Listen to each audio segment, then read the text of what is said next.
And ladies and gentlemen, we are in Lisbon. Welcome to Lisbon, Portugal, the city of seven hills, golden trams, pastel de nata, and sunsets that will steal your heart. Our first stop in today's video is one of my favorite spots in Lisbon, the ever-changing wall mural on Calçada da Glória. I discovered it the first time I visited the city, and I have taken pictures here ever since. Next up, the iconic Praça do Comércio. This grand waterfront square once housed Royal Ribeira Palace before it was destroyed in the devastating earthquake of 1755. Today, it's a vibrant hub, perfect for people watching, grabbing a coffee, or simply soaking up the city's relaxed yet energetic vibe. But before we pass through the Arco de Rua Augusta, let's walk down from the top of Rua Augusta, Lisbon's buzzing pedestrian boulevard lined up with shops, cafes, and street performance. Yes, it's a bit touristy, but it's also good fun. Trust me. Oh, and here is a must-try snack stop. Casa Portuguesa do Pastel de Bacalhau. It's basically a codfish cake stuffed with cheese, and while it's not exactly my favorite bite, it's definitely something that you should try if you're visiting Lisbon. Now, here is the Arco de Rua Augusta. This monumental triumphal arch commemorates Lisbon's rebirth after the earthquake. Completed in 1875, it features allegorical statues representing glory, valor, and genius. You can actually go up to the top for panoramic views over Praça do Comércio, the river, and the entire Baixa district. From here, let's head to the Belém Tower. Catherine, where are we right now? What is this tower called? Belém. It's Belém, Tower of Belém. Built in the early 16th century as part of the fence system on the Tagus River, it's a stunning example of Monolini architecture, blending Gothic, Moorish, and Renaissance styles. It is also a UNESCO World Heritage Site, which once guarded Lisbon's harbor and was a ceremonial gateway to the city. The area around is beautiful and peaceful, and it's the perfect spot for a riverside stroll or picnic. Next up, the Sanctuary of Christ the King. Inspired by Rio de Janeiro's Christ the Redeemer, it was inaugurated in 1959 as a symbol of gratitude for Portugal being spared from the destruction of World War II. The monument stands 110 meters tall, offering some of the best views over Lisbon and the 25th of April Bridge, which looks strikingly like the Golden Gate in San Francisco. And fun fact here, this bridge is actually the longest suspension bridge in Europe, stretching an impressive 2,277 meters. Now let's go back to the city to one of my favorite hangout spots, which is Praça Luís de Camões. Always buzzing with life, it's surrounded by restaurants, bars, and historical buildings. Named after Portugal's greatest poet, the square is a key meeting point and also where many city tours begin. Just around the corner is the Pelourinho de Lisboa, a historical pillory located in the municipal square. It is classified as a national monument, symbolizing the city's judicial history. In medieval times, this was where public punishments took place. Today, the ornate twisted column stands as a reminder of that era, and it's simply a peaceful landmark in a lovely plaza. Now onto the breathtaking Jerónimos Monastery, which is also another UNESCO World Heritage Site. Constructed in the early 1500s to celebrate Vasco da Gama's voyage to India, it's a symbol of Portugal's age of discovery. Inside, you'll find elaborately carved columns, vaulted ceilings, and the tombs of key figures like Vasco da Gama and poet Luís G. Camões. I still haven't been inside, as the queues are always massive, but hopefully I'll make it next time. And speaking of queues, I also decided to skip the Santa Justa lift, an iron elevator built in 1902 by a student of Gustav Eiffel. Yes, it's stunning from the outside, but personally, I would rather save the ticket price and head to some of the free viewpoints instead, such as Miradouro da Graça.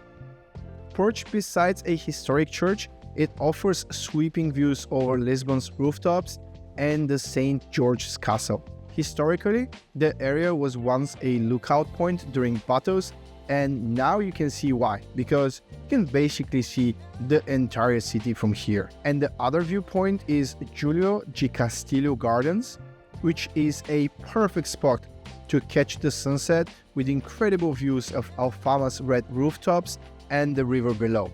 The garden itself is small, yes, but beautifully maintained and full of those very distinctive bluish thin glazed ceramic Portuguese tiles. Okay, now let's talk about rooftop bars for those of you who want to enjoy their views with a cocktail in hand. First up, the rooftop bar at Hotel Mundial, which offers great views of Lisbon, and St. George's Castle, which is Lisbon's iconic castle built by the Moors in the 17th century. It's one of the city's most iconic historic sites and has been everything from a royal residency to a military stronghold. Then there's my personal favorite rooftop bar called Park Bar, which is sort of a hidden bar at the top of a parking garage, and it feels like a speakeasy meets garden party, if that makes sense. But the views are absolutely stunning, and the atmosphere is even better. However, if you're feeling fancy, go to Java Rooftop Bar. It's sleek and stylish bar with great cocktails, and yes, the views aren't quite as jaw-dropping, but still I think it's a place that's worth checking, especially if you are into bougie vibes and looking for something a bit more posh. Okay then, after some cocktails and hopefully an epic sunset, it's time to hit the party scene. One of the most touristy spots in the city, Pink Street. It's fun both during the day and the night. Used to be Lisbon's red light district, now it's painted pink and lined with bars and clubs. It's loud, packed and chaotic, but always entertaining. If you want more of a local night out, I would probably head to Baixa. It's Lisbon's liveliest and most central neighborhood. The streets are packed with bars and there is arguably good pizza, depends on how drunk you are, and a lot of funky bars. My favorite hidden gem there is a beer cocktail bar called Sobrio, which means sober, which is quite funny and I like it. But yeah, it's a super chill, super good place. Definitely check it out. Though, for those of you who are in the mood for a proper cocktail experience, here are two places I love and I would highly recommend. The first spot is Toca da Raposa, which is a tiny creative cocktail bar where drinks are all inspired by animals. The other cocktail bar is Monkey Mash, which is a tropical themed cocktail bar with a colorful decor and exotic drinks. Think Jungle Lounge meets Tiki Bar. If the night is still young for you or feels too good to end, head to the Ministerium Club. It's inside the gorgeous Palacio do Comércio, and it's a great place to dance till the morning. Okay, you wake up and it's time for brunch, because after a night like that, you need something solid. So the first suggestion is Co-op Day. It's one I would recommend along with Deer Breakfast, which are both great spots with beautiful interiors and tasty dishes. But my favorite is Honest Greens. It's reliable, affordable, and has a fantastic atmosphere. Plus, it's just as good for breakfast, lunch, or dinner.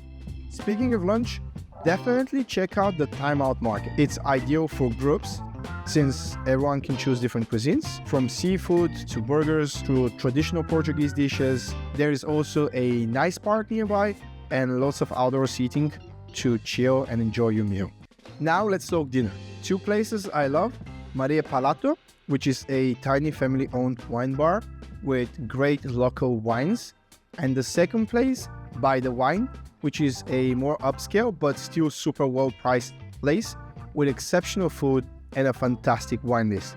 And a bonus spot, if you are on a tight budget, check out 100 Montajitos, super affordable snacks and beer. Time for dessert, so let's head out to Pastel de Belém for a Pastel de Nata. These little custard tarts are legendary. Crispy, warm, creamy bits of heaven. And this place have been baking them since 1837. Lisbon is on the Atlantic, so don't forget to take a break from the city life and hit the beach for a day or two. Here are my 2 suggestions. São Joel Beach, which is about 30 minutes drive from Lisbon, and it's a great place for a relaxed beach day. It's basically a stretch of coastline known for its easygoing vibes and long sandy beaches. It's very popular with locals, and I'm sure you're gonna have a good time there. You gotta separate yourself just to elevate. I keep some drink in my cup to see through the hate. Sometimes on the road to glory, you gotta press the brakes. I got a lesson plan for all my past mistakes. I swear I'm proud. For something more adventurous, check out Baleal Island.